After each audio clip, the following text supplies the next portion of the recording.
Tuanku Raja, sepertinya anak ini akan menjadi masalah kelak di kemudian hari, Tuan. Sinar yang terpancar di ubun-ubunnya itu menandakan dia adalah anak yang hebat, Tuan. Ya, benar.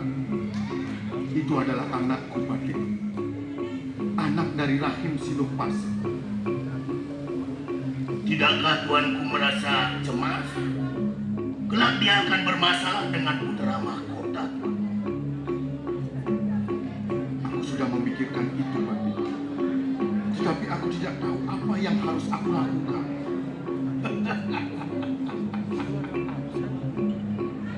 Benarnya Paduka memulangkan dia ke Denbuk, ke rumah ibunya, Paduka. Itu tidak mungkin aku lakukan.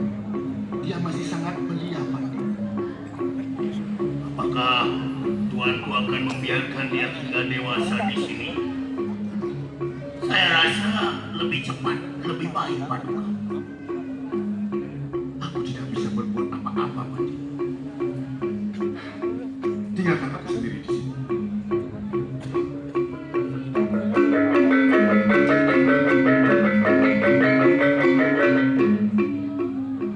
Hatiku sebenarnya merasa terpukul. Aku merasa sangat malu kepada para dewata yang bersemayam di tempatnya. Aku merasa beliau telah memperingatkan ketidakpedulianku terhadap putraku sendiri. Oh Dewata, ampunilah segala kecerobohan dan ketidakpedulianku